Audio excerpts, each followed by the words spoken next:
Hi there, this is the third series.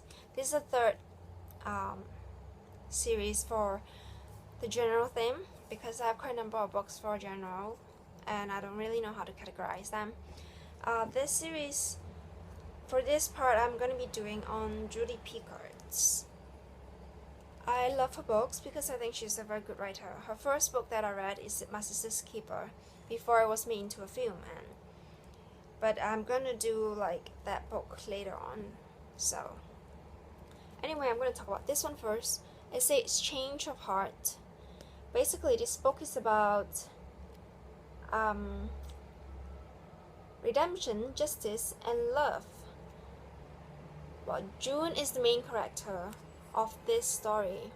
This is her youngest, they portray as this is her youngest daughter, and she has two daughters. One of them, she lost it because it was a hit and run accident. No, not hit and run. It was a car accident caused by a drunk driver, and she lost her older daughter to this man who is called Shay. The mother is called June.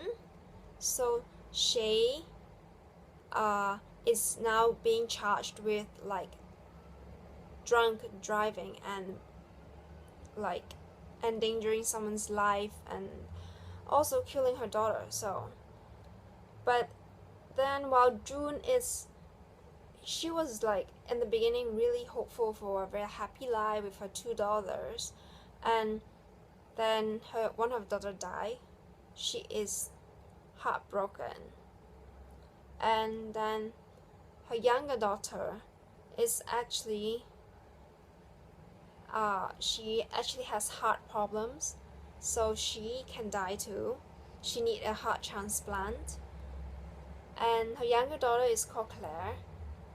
So it's like this conflicted relationship between the mother and the drunk driver Shay, who actually get one last chance of salvation that lies in the hands of him and the younger daughter, because he can donate his heart to, I'm not sure if he was sentenced to death or something, but he's given a choice to donate his heart to the youngest daughter. And the mom is really conflicted because this man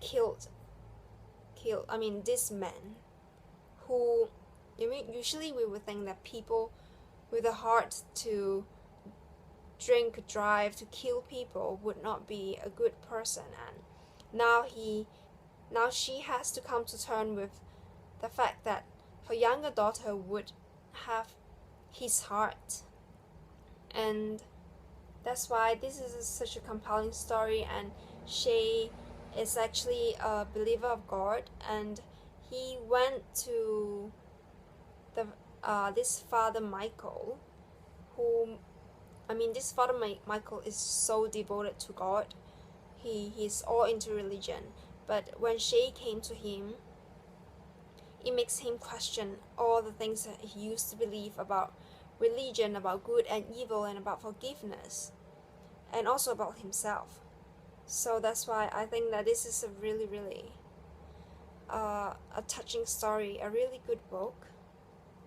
And it said here, would you give up your vengeance against someone you hate if it meant saving someone you love? So some food for thoughts here. And would you do that?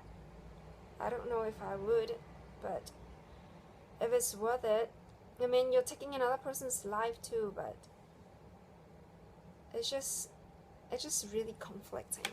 So, and I'm now going to move on to the second book, which is Perfect Match. And this is about a mother who is an attorney. Yeah, he's an attorney called Nina, and he is prosecuting this Nina, she works in the field with child molesters, and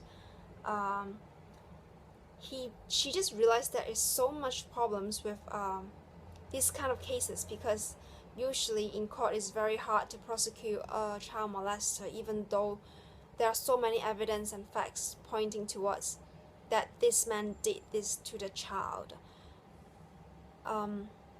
So basically what happened is that her 5-year-old son, Nathaniel, is traumatized by sexual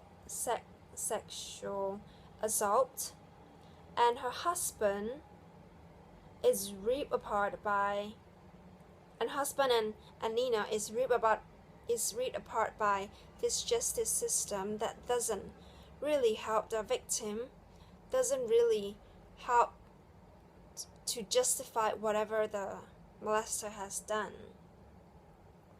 And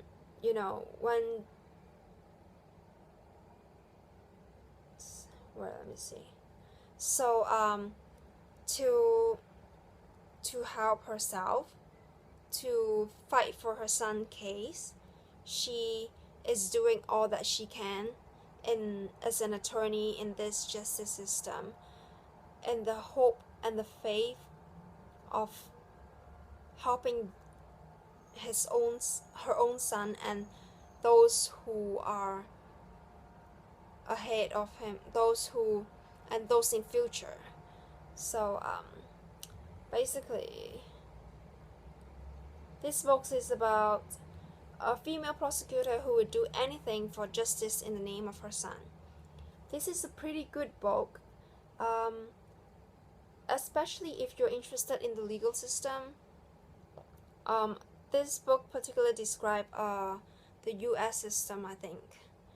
And it's really commonly known that child molester or like sexual assault crime doesn't get prosecuted easily.